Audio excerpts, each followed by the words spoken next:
नमस्कार. सिटी न्यूजच्या बुलेटिन मध्ये प्रेक्षकांचं मनपूर्वक स्वागत आहे.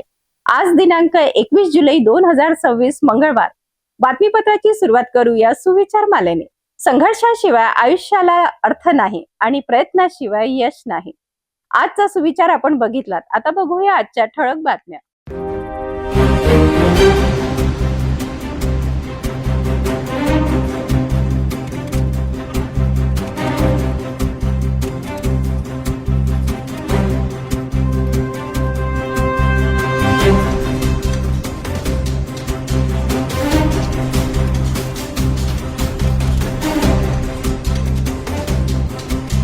ठळक बातम्या बघितलात. आता घेऊ एक छोटासा ब्रेक. शादी और ब्याह की शुरुआत आराधना साड़ी के साथ।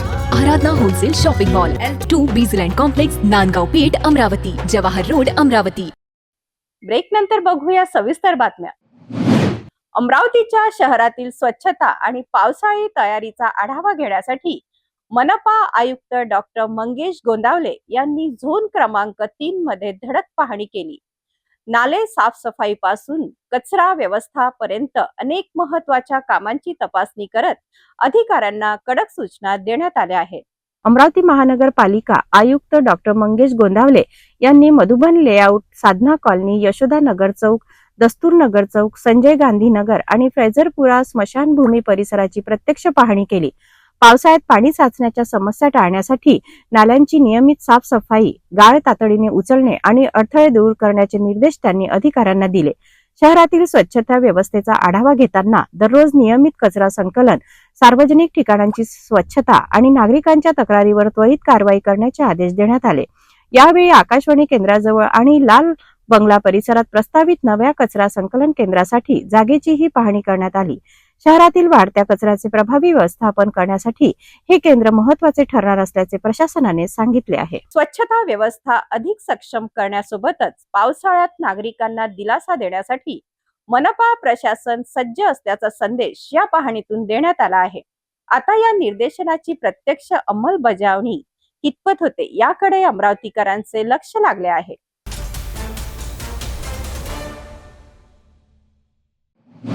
बडगुजर स्पोर्ट्स अकॅडमीचा अव्वल स्क्वॅशपटू इंद्रान सिंग राकेश बडगुजर याने महाराष्ट्र स्क्वॅश स्पर्धेत पुन्हा एकदा सुवर्णमय कामगिरी करत सलग 8व्यांदा महाराष्ट्र स्टेट चॅम्पियन होण्याचा मान पटकावला आहे. पुण्यात झालेल्या राज्यस्तरीय स्पर्धेत इंद्रान सिंगने दुहेरी सुवर्णपदक जिंकत अमरावतीचे नाव राज्यभर गाजवले आहे. पुणे येथे महाराष्ट्र स्क्वॅश रॅकेट असोसिएशन तर्फे आयोजित राज्यस्तरीय स्क्वॅश स्पर्धेत अमरावतीच्या इंद्रान सिंग बडगुजरने पुन्हा एकदा आपली विजयी परंपरा कायम ठेवली. 17 वर्षाखालील गट आणि पुरुष गट अशा दोन्ही गटाच्या अंतिम फेरीत धडक मारत त्याने 2 सुवर्ण पदकांवर नाव कोरले. सन 2020 पासून ते 2026 पर्यंत सलग 8 वेळा महाराष्ट्र स्टेट चॅम्पियन बनत इंद्रान सिंगने राज्याच्या क्रीडा इतिहासात नवा विक्रम प्रस्थापित केला आहे. स्क्वॅश रॅकेट फेडरेशन ऑफ इंडियाच्या राष्ट्रीय क्रमवारीत त्याचा देशात 3रा क्रमांक असून राष्ट्रीय स्तरावरही अनेक सुवर्ण, रौप्य आणि कांस्य पदके त्याने पटकावली आहेत. स्कूल गेम्स फेडरेशन ऑफ इंडियाच्या राष्ट्रीय स्पर्धेसाठी सलग 6 वेळा महाराष्ट्र संघात निवड होण्याचा मानही त्याने मिळवला आहे. बडगुजर स्पोर्ट्स अकॅडमीमध्ये आंतरराष्ट्रीय प्रशिक्षक डॉक्टर राकेश बडगुजर यांच्या मार्गदर्शनाखाली घडलेल्या या युवा खेळाडूच्या यशामुळे अमरावतीसह संपूर्ण महाराष्ट्राचा गौरव वाढला आहे. सलग 8व्यांदा महाराष्ट्र स्टेट चॅम्पियन होण्याचा विक्रम करणारा इंद्रान सिंग बडगुजर आता राष्ट्रीय आणि आंतरराष्ट्रीय स्तरावरही मोठी झेप घेईल असा विश्वास व्यक्त केला जात आहे. अमरावतीच्या क्रीडा इतिहासातही ही सुवर्ण कामगिरी अनेक युवा खेळाडूंना प्रेरणा देणारी ठरणार आहे.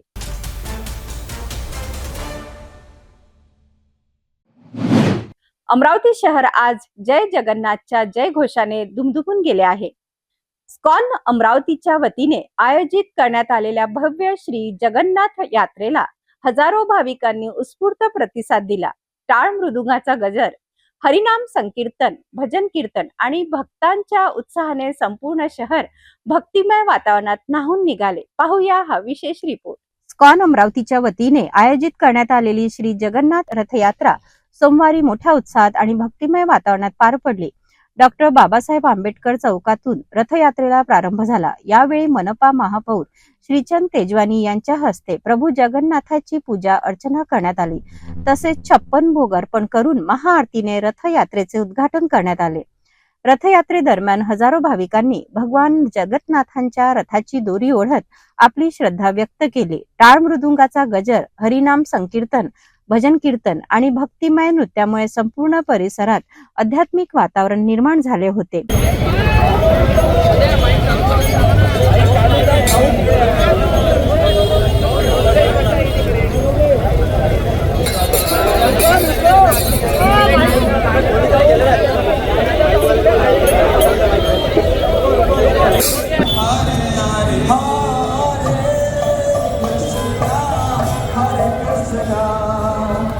Krishna Krishna Hare Hare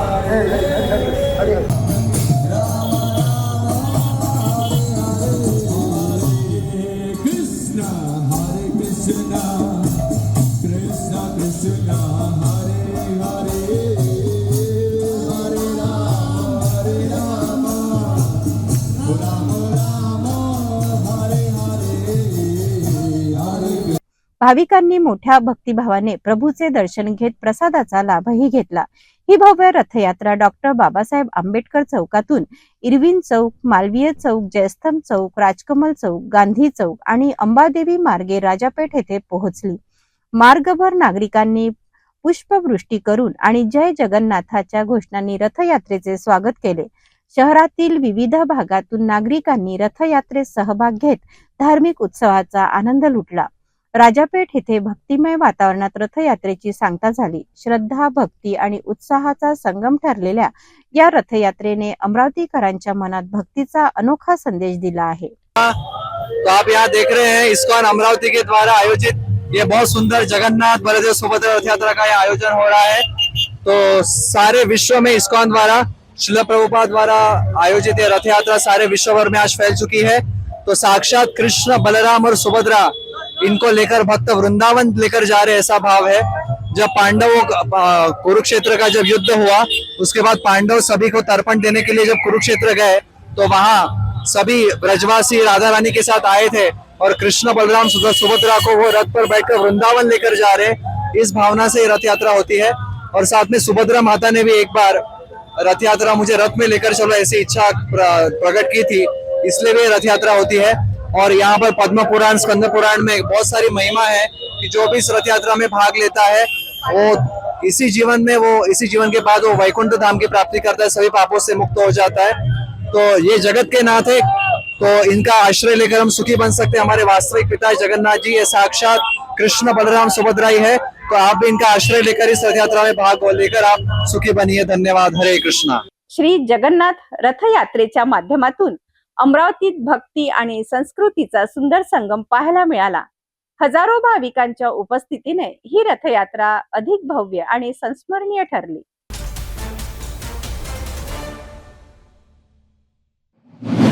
Badnera येथील मुस्लिम कब्रस्तानातील मूलभूत सुविधाच्या अभावाचा प्रश्न पुन्हा एकदा ऐरणीवर आला आहे.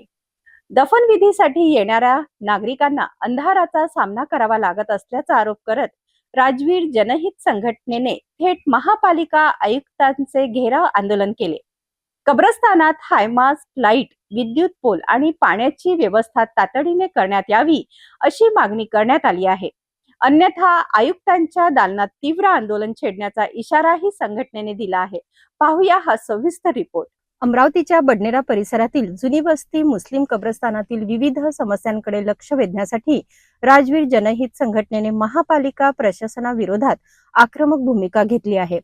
संघटनेचे संस्थापक अध्यक्ष रहमत खान उर्फ रमू पत्रकार यांच्या मार्गदर्शनाखाली शेख वाजिद, निहाल खान आणि त्यांच्या सहकार्याच्या नेतृत्वात महापालिका आयुक्तांना निवेदन देत घेराव करण्यात आला. निवेदनानुसार बडनेरा येथील मुस्लिम कब्रस्तानात रात्रीच्या वेळी पुरेशा प्रकाश व्यवस्थेचा अभाव असल्याने दफनविधीसाठी येणाऱ्या हजारो नागरिकांना अंधारात हाल अपेष्टा सहन कराव्या लागत आहेत. कब्रस्तान परिसरात विद्युत पोल आणि हायमास्ट लाईट उभारण्यात याव्यात अशी प्रमुख मागणी करण्यात आली. तसेच कब्रस्थानात वजू करण्यासाठी आवश्यक पाण्याची सुविधा उपलब्ध नसल्याचा आरोप करण्यात आला आहे. परिसरातील बोरवेल बंद अवस्थेत असल्याने ती तातडीने दुरुस्त करून सुरू करण्यात यावी अशी मागणी संघटनेने केली आहे. यावेळी संघटनेच्या पदाधिकाऱ्यांनी प्रशासनाला स्पष्ट इशारा देत कब्रस्थानातील समस्या तातडीने सोडवण्यात आल्या नाही तर आगामी काळात महापालिका आयुक्तांच्या दालनात तीव्र आंदोलन छेडण्यात येईल. निवेदन देताना संघटनेने अनेक पदाधिकारी आणि शेकडो कार्यकर्ते उपस्थित होते. आता महापालिका प्रशासन या मागण्यांवर किती वेगाने कारवाई करते याकडे बडनेरा परिसरातील नागरिकांचे लक्ष लागले आहे. बडनेरा मुस्लिम कब्रस्थानातील प्रकाश आणि पाण्याच्या मूलभूत सुविधांचा प्रश्न आता थेट महापालिका प्रशासनासमोर पोहोचला आहे. राजवीर जनहित संघटनेने आंदोलनाचा इशारा दिल्याने या मागण्यांवर प्रशासन काय निर्णय घेते हे पाहणे आता महत्त्वाचे ठरणार आहे.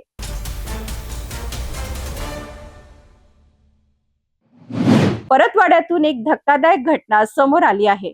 भाड्याच्या घरामध्ये राहणाऱ्या एका तरुणाने गळफास घेऊन आत्महत्या केल्याने परिसरात खळबळ उडाली आहे. परतवाडा येथील खेळलदेव माळी ग्रामपंचायत क्षेत्रात राहणारे श्रीकांत बाबाराव राऊत यांनी राहत्या भाड्याच्या घरात गळफास घेऊन आत्महत्या केली. श्रीकांत हे मूळचा येवता येथील रहिवासी होते. त्यांनी पत्नी आणि मुलाला मागे सोडत हे टोकाचे पाऊल उचलण्याची माहिती समोर आली आहे. घरात कोणीही नसताना ही घटना घडली. घटनेची माहिती मिळताच परतवाडा पोलिसांनी घटनास्थळी धाव घेत पंचनामा केला. आत्महत्येमागील कारण अद्याप स्पष्ट झाले नसून पोलिसांकडून पुढील तपास सुरू आहे. दरम्यान या घटनेमुळे परिसरात हळहळ व्यक्त केली जात आहे. आत्महत्येमागील नेमके कारण काय याचा शोध आता पोलीस घेत आहेत.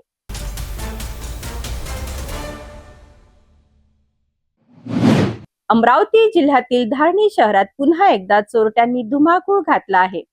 सिव्हिल लाईन परिसरातील 4 ते 5 घरांचे कुलूप तोडून घरफोडी करण्यात आली. वारंवार घडणाऱ्या चोरीच्या घटनांमुळे नागरिकांमध्ये संताप आणि भीतीचे वातावरण निर्माण झाले असून पोलिसांच्या कार्यक्षमतेवरही प्रश्न उपस्थित होत आहे. धारणी शहरात पुन्हा एकदा चोरट्यांनी पोलिसांना खुले आव्हान दिल्याचे चित्र समोर आले आहे. सिव्हिल लाईन परिसरातील 4 ते 5 घराचे कुलूप तोडून चोरट्यांनी घरफोडी केली. विशेष म्हणजे मागील काही वर्षापासून धारणीत घरफोडी आणि चोरीच्या अनेक घटना घडल्या आहेत. बियर बार फोडण्यापासून ते नीता नगरमधील घरफोड्या आणि प्रकल्प अधिकारी कार्यालयातील फाईल चोरीपर्यंत अनेक प्रकरणे आजही अनुत्तरित असल्याची चर्चा नागरिकांमध्ये आहे. दरम्यान हृदयविकाराने निधन झालेल्या रेडीमेड वस्त्र व्यावसायिक गजूभाऊ पांडे यांच्या घरालाही चोरट्यांनी लक्ष केल्याचा संताप व्यक्त केला जात आहे. वारंवारच्या चोरीच्या घटनांमुळे नागरिकांचा पोलिसांवरील विश्वास कमी होत असल्याची भावना व्यक्त केली असून आता या प्रकरणाचा तपास पोलीस कसा करतात याकडे संपूर्ण धारणीकरांचे लक्ष लागले आहे. धारणीतील वाढत्या चोरीच्या घटनांमुळे नागरिकांमध्ये असुरक्षिततेची भावना निर्माण झाली आहे. या ताज्या घरफोडी प्रकरणाचा छडा लावून आरोपींना अटक करण्यात पोलिसांना यश येणार का याकडे आता सर्वांचे लक्ष लागले आहे.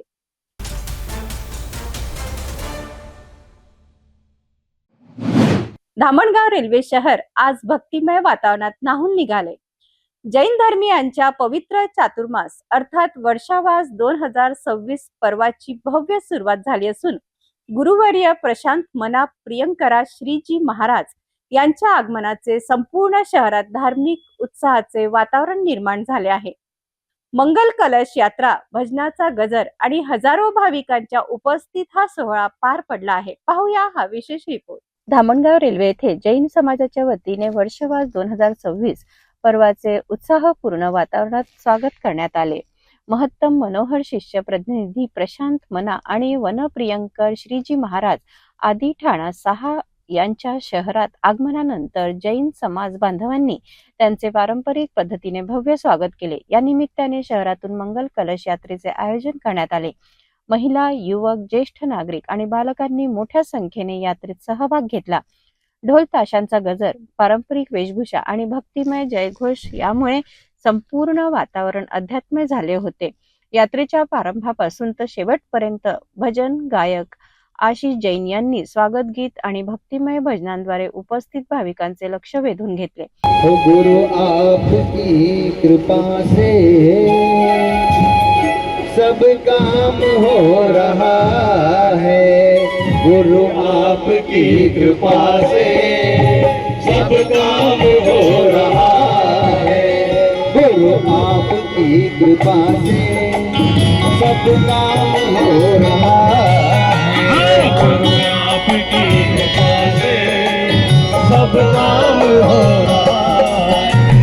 आई है मेरी गुरु माँ, कल्याण हो रहा है। आई है मेरी गुरु माँ, कल्याण हो रहा है। मेरा आपकी कृपा से सब काम हो रहा है। मेरे आपकी कृपा से सब काम हो रहा है।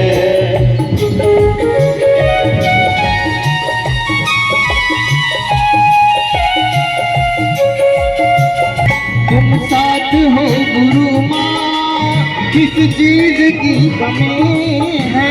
तुम साथ हो गुरु माँ, किस चीज की कमी है। मुझे और अब किसी की दरकार भी नहीं है। मुझे और किसी की दरकार भी नहीं है। तुम साथ हो गुरु माँ, किस चीज की कमी है। तुम साथ हो गुरु माँ, किस चीज की कमी है। और अब किसी की दरकार भी नहीं है। अब और भी किसी की दरकार भी नहीं है। तेरे साथ सब ये कमाल हो रहा है। करते हैं तुम गुरु हुए, मेरा नाम हो रहा है। गुरु आपकी कृपा से सब काम हो रहा है। गुरु आपकी कृपा से सब काम हो रहा है। चातुर्मास समितीच्या वतीने आयोजित या धार्मिक पर्वात पुढील 4 महिन्यात विविध आध्यात्मिक उपक्रम राबवण्यात येणार आहेत. दररोज अमृतमयी प्रवचने, सामूहिक नवकार जप, तप, साधना, स्वाध्याय, प्रतिक्रमण तसेच युवक आणि बालकांसाठी संस्कार शिबिराचे आयोजन करण्यात येणार आहे. या पर्वाच्या माध्यमातून अहिंसा, संयम, साधना आणि आत्मकल्याणाचा संदेश समाजापर्यंत पोहोचवण्याचा संकल्प करण्यात आला आहे. धामणगाव शहरात निर्माण झालेल्या या धार्मिक वातावरणामुळे भाविकांमध्ये उत्साहाचे आणि भक्तीचे नवे पर्व सुरू झाले आहे. अहिंसा, संयम आणि आत्मकल्याणाचा संदेश देणाऱ्या या चातुर्मास पर्वामुळे धामणगाव रेल्वे शहरात धार्मिक आणि आध्यात्मिक वातावरण निर्माण झाले आहे. मोठ्या उत्साहात सुरू झालेल्या या पर्वात भाविकांचा सहभागही दिवसेंदिवस वाढत आहे.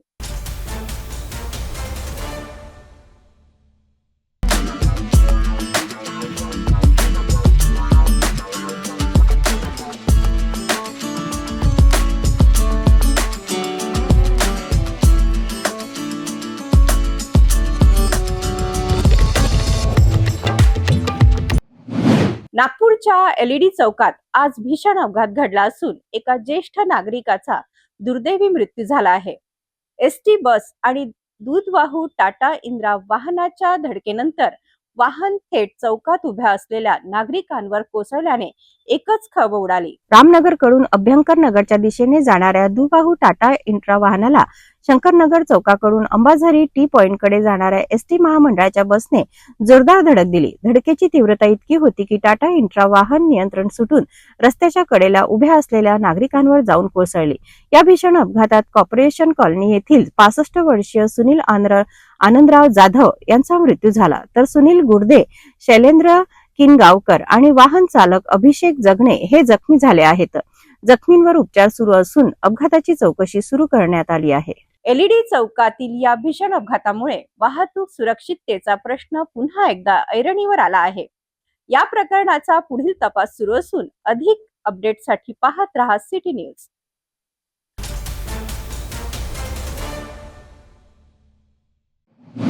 नागरिकांना सहज कर्ज मिळवून देण्याचे आमिष दाखवत फसवणूक करणाऱ्या एका महिलेसह तिच्या साथीदाराविरुद्ध शांतीनगर पोलीस ठाण्यात गुन्हा दाखल करण्यात आला आहे. विशेष म्हणजे या महिलेवर यापूर्वीही विविध पोलीस ठाण्यांमध्ये गुन्हे नोंद असल्याची माहिती समोर आली आहे. 21 जुलै रोजी सकाळी 10 वाजण्याच्या सुमारास सहाय्यक पोलीस आयुक्त शिवप्रसाद पारवे यांनी दिलेल्या माहितीनुसार लोन मिळवून देण्याच्या नावाखाली नागरिकांची फसवणूक करणाऱ्या एका महिलेसह तिच्या साथीदाराविरुद्ध शांतीनगर पोलीस ठाण्यात गुन्हा दाखल करण्यात आला आहे. प्राथमिक तपासात आरोपी महिलेच्या विरोधात शांतीनगरसह इतर काही पोलीस ठाण्यामध्येही गुन्हे दाखल असल्याचे समोर आले आहे. या प्रकरणाचा पुढील तपास पोलीस करत असून नागरिकांनी कोणत्याही आर्थिक व्यवहारापूर्वी संबंधित व्यक्तीची खात्री करून घेण्याचे आवाहन करण्यात आले आहे. मागच्या 2-3 दिवसापूर्वी शांतीनगर पोलीस ठाण्यामध्ये एक गुन्हा दाखल झाला होता. त्या गुन्ह्यामध्ये शांतीनगरच्या हद्दीमध्ये राहणारी एक महिला, तिच्या घरी एक आरोपी मंदा गुंगावकर व तिचा एक साथीदार व आणखी त्याचे 2-3 व्यक्ती असे 4-5 लोक आले आणि त्यांच्या ओळखीचा फायदा घेऊन त्यांना बचत गटातून लोन काढून देतो असं आमिष दाखवून बँकेचे अकाउंट जे ओपन करण्यासाठी सगळी कागदपत्र लागतात ते सगळी कागदपत्र त्यांच्याकडून घेतली आणि त्यांची मोडस अशी होती की कागदपत्र घेताना तिथे त्यांनी एक बँकेचा प्रतिनिधीसुद्धा सोबत ठेवला होता आणि एक सिम कार्ड जो इश्यू करतो, सिम कार्ड जो विकतो तो व्यक्तीसुद्धा तिथे हजर होता आणि सगळी कागदपत्र आणि सोबत बँकेचं अकाउंटसुद्धा ओपन करणं आणि लगेच सिम कार्डसुद्धा त्यांना इश्यू करणं ही अशी सगळी मोडस होती.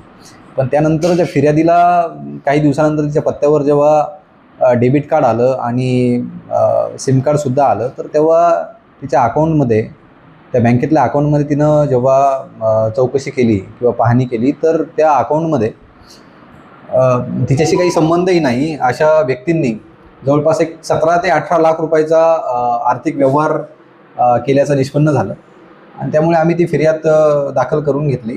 या सगळ्या जो तपास आता सध्या चालू आहे, वेगवेगळ्या पोलीस स्टेशनमध्ये गुन्हा दाखल झालेला आहे. तर प्रथमदर्शनी याच्यामध्ये असं दिसून येतं की बोगस म्यूल अकाउंट्स तयार करणं आणि ह्या म्यूल अकाउंट्सचा वापर करून मोठ्या प्रमाणामध्ये सायबर क्राईम घडून आणणं आणि त्याच्यामधून आर्थिक फसवणूक करणं हा या आरोपींचा मोडस आहे आणि याच्यानुसार आपण गुन्हा दाखल करून आता तपास करीत आहोत. आपल्या न्यूज चॅनलच्या माध्यमातून मी सर्व नागपूरवासियांना हेच आव्हान करतो की असा कोणीही त्रयस्थ व्यक्ती तुमच्याकडे जर तुमचे डॉक्युमेंट्स घेऊन बँकेचा अकाउंट ओपन करण्यासाठी येत असेल तर कुणावरही आंधळेपणाने विश्वास ठेवू नका. तुमचा कागदपत्रांचा आणि तुमच्या खाजगी डिटेल्सचा गैरफायदा हा अशा प्रकारे होऊ शकतो. त्याच्यामुळे माझं आव्हान हेच राहील की कोणाकडेही आपली वैयक्तिक आणि खाजगी कागदपत्र अंधविश्वास ठेवून किंवा भरोसा ठेवून देऊ नका. तसेच तुम्हाला असे काहीही गैरप्रकार आढळून आल्यास त्वरित पोलिसाशी, जवळच्या पोलीस स्टेशनशी संपर्क साधा आणि तुमच्या अकाउंटमधून जर काही पैसे गेल्याचे किंवा अकाउंटमधून पैसे डेबिट झाल्याचे तुम्हाला दिसून आले, तात्काळ जी सायबर हेल्पलाईन आहे 1930 यावर संपर्क साधून तुम्ही तुमची तक्रार रेज करू शकता. लोनच्या आमिषाने होणाऱ्या फसवणुकीच्या घटनांमध्ये वाढ होत असताना पोलिसांनी नागरिकांना सतर्क राहण्याचे आवाहन केले आहे. या प्रकरणातील पुढील तपासाकडे आता सर्वांचे लक्ष लागले आहे.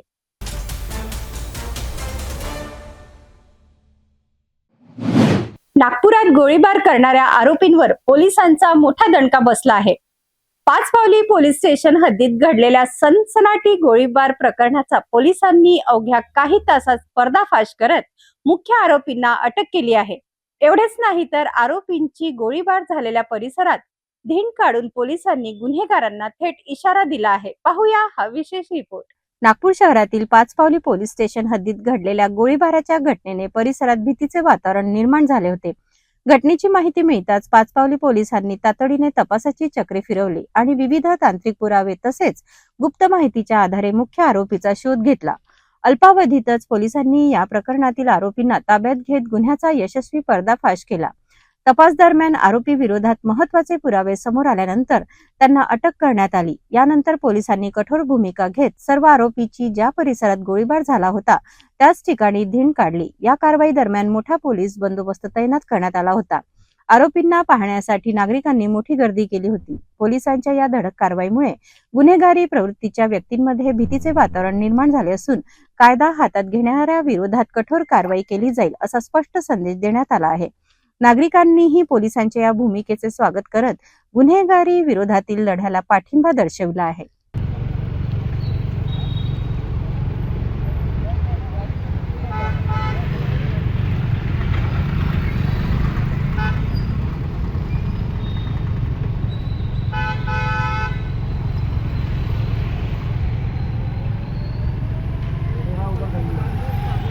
गोळीबारासारख्या गंभीर गुन्ह्याचा जलद तपास करत आरोपींना अटक आणि त्यानंतर काढलेली धिंड यामुळे नागपूर पोलिसांची ही कारवाई सध्या चर्चेचा विषय ठरत आहे. गुन्हेगारांना कायद्याचा धाक दाखवणारी ही कारवाई भविष्यातील गुन्हे रोखण्यासाठी किती प्रभावी ठरते हे पाहणे आता महत्त्वाचे ठरणार आहे.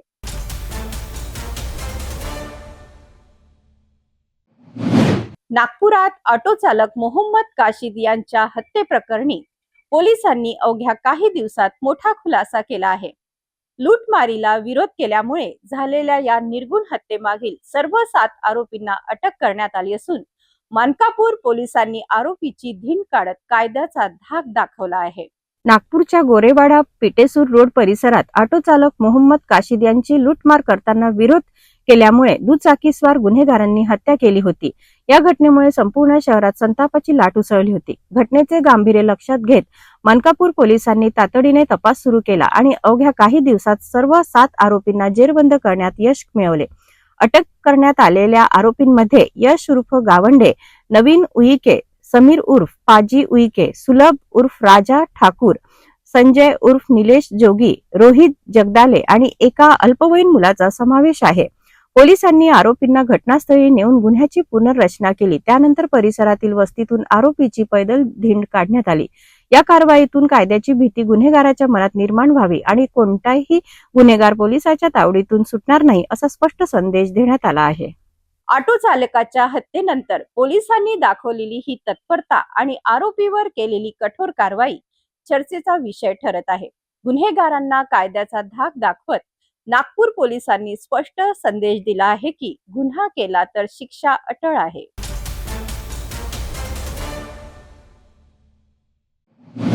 भंडारा जिल्ह्यातील साकोली तालुक्यातील शिवनीबान गावात शासकीय जागेवर शेकडो व्यावसायिक फळझाडांची लागवड केल्याचा गंभीर आरोप समोर आला आहे.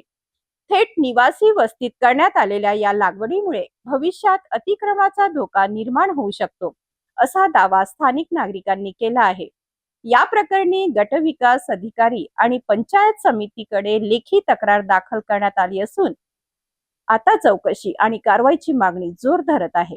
भंडारा जिल्ह्यातील साकोली तालुक्यातील शिवनीबान गावात शासकीय जागेच्या वापराबाबत नवा वाद निर्माण झाला आहे. स्थानिक नागरिकांच्या आरोपानुसार ग्रामपंचायतीच्या अखत्यारीतील शासकीय जागेवर कोणत्याही अधिकृत परवानगी न घेता शेकडोच्या संख्येने आंबा आणि इतर फळझाडांची व्यावसायिक स्वरूपात लागवड करण्यात आली आहे. ही जागा निवासी वस्तीच्या मध्यभागी असून पूर्वी येथे कच्चे घर असल्याचे सांगितले जाते. त्यानंतर जागेचे सपाटीकरण करून मोठ्या प्रमाणात वृक्ष लागवड करण्यात आल्याचा आरोप तक्रारीत करण्यात आला आहे.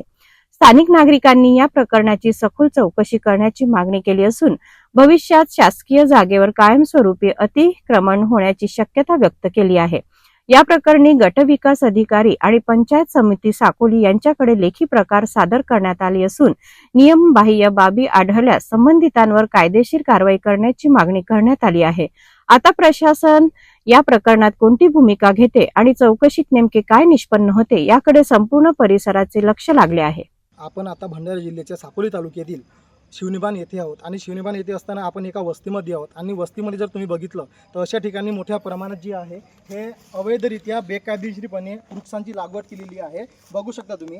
आणि वृक्षांची लागवड म्हणजे 1, 2 किंवा 5 किंवा 50 नाही तर थेट शेकडोच्या संख्येने ह्या ठिकाणी कुणाची परवानगी न घेता बेकायदेशीरपणे वृक्षांची लागवड केलेली आहे. विषय असा आहे की स्थानिक वस्तीमध्ये ह्या ठिकाणी आजूबाजूला नागरिकांचे घरं आहेत आणि जर तुम्ही बघितलं तर ह्या ठिकाणी शेकडोच्या संख्येने झाडं लावलेली आहेत. आता विषय असा आहे की ह्या ठिकाणी अगोदर एका रामटेके नामक व्यक्तीचा कच्चा मातीचा घर होता. तो व्यक्ती नागपूरला स्थायिक झाल्यामुळे त्या घराला पाडून JCPच्या साहाय्याने लुकेश हुमने ह्या नामक व्यक्तीने ह्या ठिकाणी असा सपाटीकरण करून ह्या ठिकाणी शेकडो संख्येने बेकायदेशीरपणे झाडं लावली आहेत. आम्ही जेव्हा संबंधित ग्रामपंचायत अधिकाऱ्यांशी ग्रामसेवकांशी बोललो असता त्यांचं स्पष्ट म्हणणं आहे की आम्हाला कुठली याची कल्पना नाही आहे, आम्ही यांच्यावर तात्काळ कारवाई करू. मात्र जर भविष्यात जर विचार केला की अशा बेकायदेशीरपणे असे जर झाडं लावता येत असेल तर स्थानिक नागरिक कुठं काही जंगलात जाऊन राहायचे का, असा प्रश्न स्थानिक नागरिकांनी उपस्थित केला आहे. आता कुठलीही परवानगी न घेता कुठलंही अधिकृत विक्रीपत्र नसताना एखाद्या व्यक्तीने जागा त्याच्या नावावर नसताना सुद्धा ह्या ठिकाणी जे निवासी वस्तीत झाडं कसे लावले हा देखील मोठा प्रश्न आहे. याकडे संबंधित ग्रामपंचायत, संबंधित BDO आणि संबंधित जिल्हा विभाग काय कारवाई करणार ह्याकडे सर्वांचे लक्ष लागलेले आहे. सिटी न्यूजसाठी मी साहिल रामटेके, साकोली, भंडारा. शासकीय जागेवर व्यावसायिक वृक्ष लागवडीचे आरोप आणि त्यावरून सुरू झालेला वाद आता प्रशासनाच्या दारात पोहोचला आहे. चौकशीनंतर सत्य काय समोर येते आणि संबंधितावर कारवाई होते का हे पाहणे आता महत्त्वाचे ठरणार आहे. कॅमेरामॅन सह साहिल रामटेके यांच्या सोबत सिटी न्यूजला लाईक करा. वाशिम जिल्ह्यातील कामरगाव येथील PM श्री जिल्हा परिषद शाळेत एक धक्कादायक प्रकार समोर आला आहे. मुसळधार पाऊस सुरू असताना शाळेच्या बास्केटबॉल मैदानाचे काँक्रिटीकरण युद्ध पातळीवर सुरू असल्याचा आरोप ग्रामस्थांनी केला आहे. वारंवार सूचना देऊनही काम थांबवण्यात आले नसल्याने शासकीय निधीची उघडपट्टी होत असल्याचा आरोप इथे व्यक्त केला जात आहे. वाशिम जिल्ह्यातील कामरगाव येथील PM श्री जिल्हा परिषद शाळेच्या आवारात सुरू असलेल्या बास्केटबॉल मैदानाच्या कामावर आता गंभीर प्रश्न उपस्थित झाले आहे. कारण रिमझिम आणि अधूनमधून होणाऱ्या मुसळधार पावसातच मैदानाचे काँक्रिटीकरण सुरू असल्याचे समोर आले आहे. बांधकाम क्षेत्रातील तज्ज्ञांच्या मते सतत पावसात केलेले काँक्रिटीकरण निकृष्ट दर्जाचे ठरण्याची शक्यता असते. त्यामुळे काही दिवसातच मैदानाची गुणवत्ता खराब होऊन काँक्रीट उखडण्याची भीती व्यक्त केली जात आहे. स्थानिक ग्रामस्थांनी हा प्रकार लक्षात आल्यानंतर शाळा प्रशासनाला 2 ते 3 वेळा सूचना दिल्याचा दावा केला आहे. मात्र या तक्रारीमुळे दुर्लक्ष करत काम पूर्ण वेगाने सुरूच ठेवण्यात आल्याचा आरोप आहे. विशेष म्हणजे या कामाबाबत विचारणा केली असता शाळेच्या प्राचार्यांनी ठेकेदार गुजरातचा असल्याची माहिती दिली. मात्र ठेकेदाराचे पूर्ण नाव काय याबाबत स्पष्ट उत्तर देऊ शकले नाहीत. यामुळे ठेकेदार आणि संबंधित अधिकाऱ्यांमध्ये संगनमत तर नाही असा प्रश्न आता उपस्थित केला जात आहे. ग्रामस्थांच्या मते करदात्यांच्या पैशातून उभारण्यात येणाऱ्या या मैदानाच्या कामात नियमांचे उल्लंघन होत असून शासकीय निधी अक्षरशः पावसात वाहून जात आहे. दरम्यान या संपूर्ण प्रकरणाची उच्चस्तरीय चौकशी करून कामाची गुणवत्ता तपासावी तसेच दोषींवर कठोर कारवाई करावी अशी जोरदार मागणी आता ग्रामस्थांकडून केली जात आहे. पावसात सुरू असलेले काँक्रिटीकरण, ठेकेदाराबाबतची अस्पष्ट माहिती आणि ग्रामस्थांच्या तक्रारीकडे झालेले दुर्लक्ष यामुळे या संपूर्ण प्रकरणावर अनेक प्रश्न निर्माण झाले आहेत. आता प्रशासन याची गंभीर दखल घेणार का आणि शासकीय निधीच्या कथित उधळपट्टीला आळा बसणार का याकडे आता सर्वांचे लक्ष लागले आहे.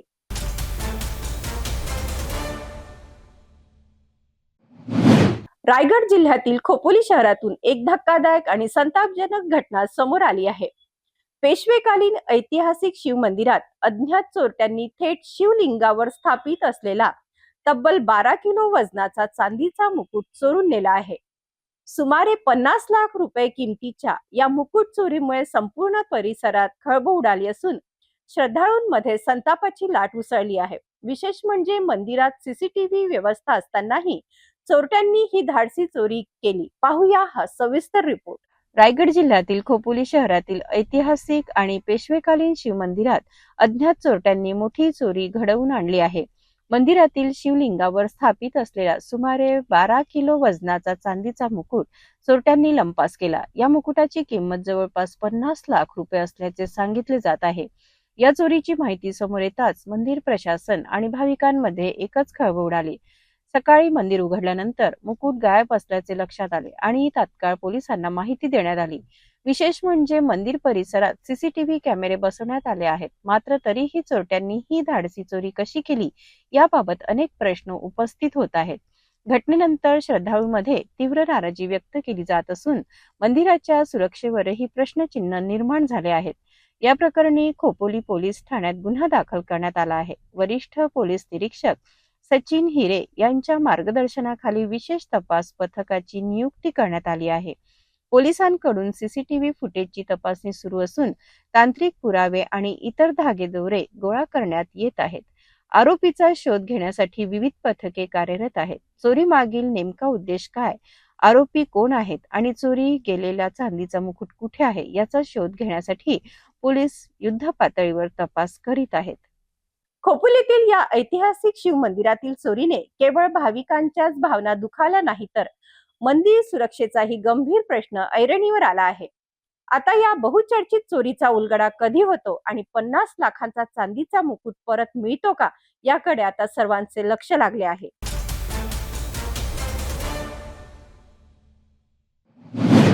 वसई विरार महापालिकेत कंत्राटी पद्धतीने काम करणाऱ्या कर्मचाऱ्यांच्या आरोग्य आणि सुरक्षेचा गंभीर प्रश्न ऐरणीवर आला आहे.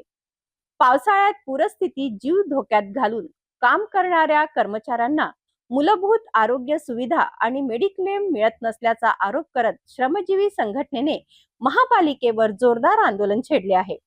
दूषित पाण्यात काम करताना एका कर्मचाऱ्याचा मृत्यू झाल्याचा दावा करण्यात आला असून अनेक कर्मचारी आजारी आणि अपघातामुळे आर्थिक संकटात सापडले आहेत. पाहूया हा सविस्तर रिपोर्ट. वसई विरार शहरात पावसाळ्यात पूरस्थिती निर्माण झाल्यानंतर रस्ते, नाले आणि पाण्याखाली गेलेल्या भागांमध्ये कंत्राटी कर्मचारी जीव धोक्यात घालून काम करतात. मात्र या कर्मचाऱ्यांना आवश्यक आरोग्य सुरक्षा, विमा संरक्षण आणि मेडिक्लेम सुविधा दिल्या जात नसल्याचा आरोप श्रमजीवी संघटनेने केला आहे. संघटनेच्या म्हणण्यानुसार दूषित आणि साचलेल्या पाण्यात काम करताना झालेल्या संसर्गामुळे एका कर्मचाऱ्याचा मृत्यू झाला तर काही कर्मचारी ड्युटी दरम्यान झालेल्या अपघातामुळे आणि गंभीर आजारामुळे उपचारासाठी मोठ्या खर्चाच्या ओझ्याखाली दबले गेले आहेत. या पार्श्वभूमीवर श्रमजीवी संघटनेच्या नेतृत्वाखाली महापालिकेसमोर आंदोलन करण्यात आले. आंदोलनकर्त्यांनी प्रशासन आणि संबंधित कंत्राटदाराविरोधात घोषणाबाजी करत मृत आणि जखमी कर्मचाऱ्यांना तातडीने आर्थिक मदत, वैद्यकीय सुविधा आणि न्याय देण्याची मागणी केली.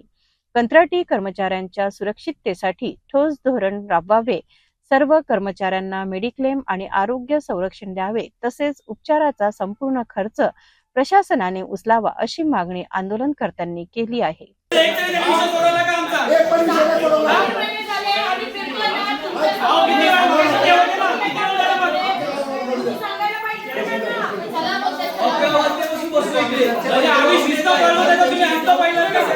पूर, पाऊस आणि आपत्तीच्या काळात शहरासाठी रात्रंदिवस काम करणाऱ्या कंत्राटी कर्मचाऱ्यांच्या आरोग्य आणि सुरक्षेचा प्रश्न आता गंभीर बनला आहे. मृत आणि जखमी कर्मचाऱ्यांना न्याय मिळतो का आणि महापालिका प्रशासन या मागण्यांवर काय निर्णय घेते याकडे आता सर्वांचे लक्ष लागले आहे.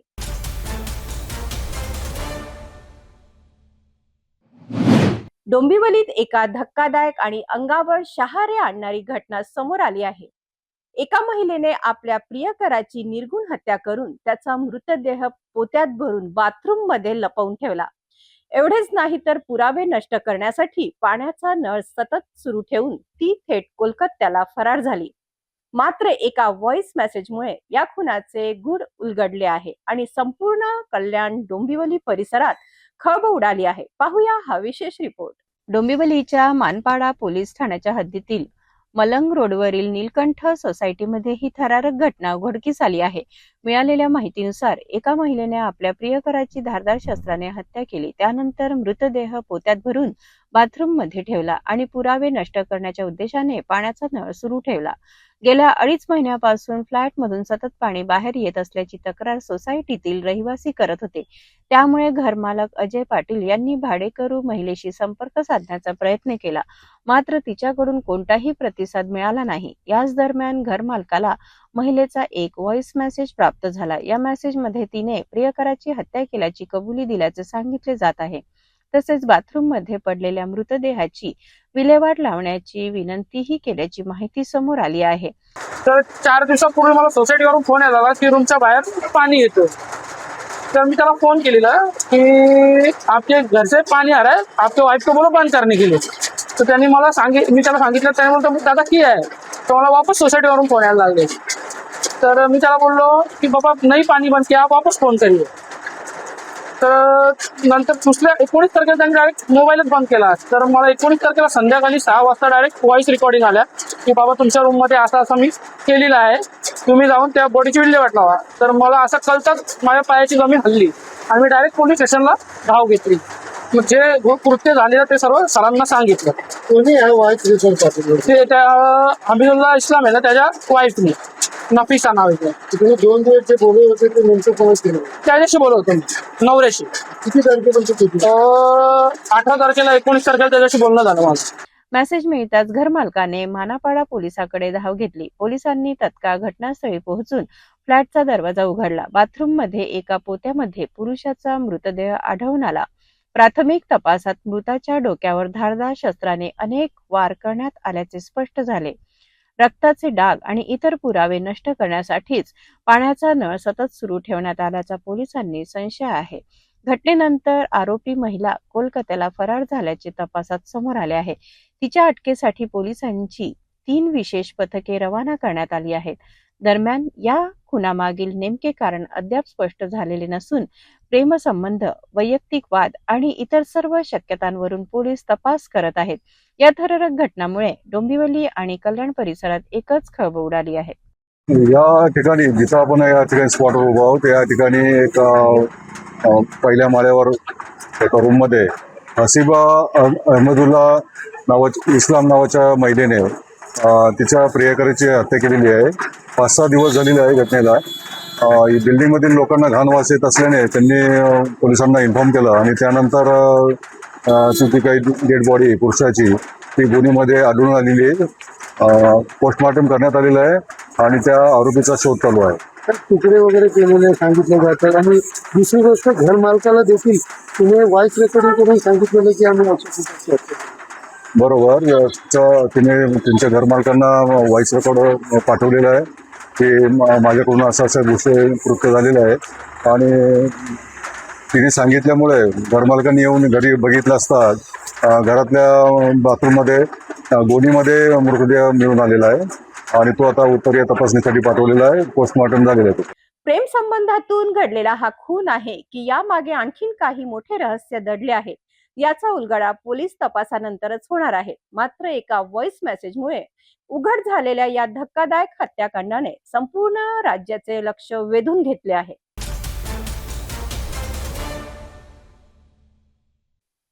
जाता जाता पुन्हा एकदा आजच्या ठळक बातम्या.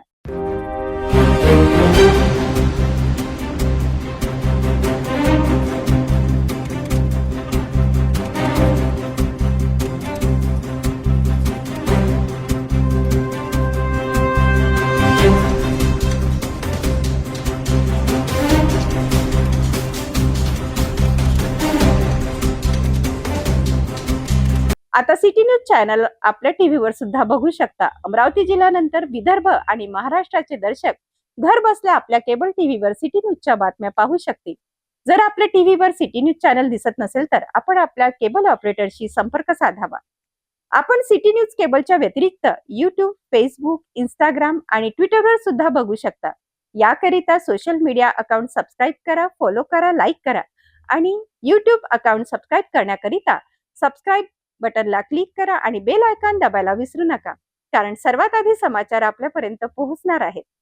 तसेच सिटी न्यूजचे फेसबुक पेज लाईक करा, इंस्टाग्राम आणि ट्विटर हँडल फॉलो करा. आपण व्हॉट्सअपवर सुद्धा सूचना देऊन न्यूज प्राप्त करू शकता. व्हॉट्सअप नंबर स्क्रीनवर येत आहे. हे बातमीपत्र एवढ्यावरच थांबूया. पुन्हा भेटूया नवीन घडामोडींसोबत. हर खबर पर पैनी नजर, हर मुद्दे पर सटीक वार, यही है सिटी न्यूज की पहचान.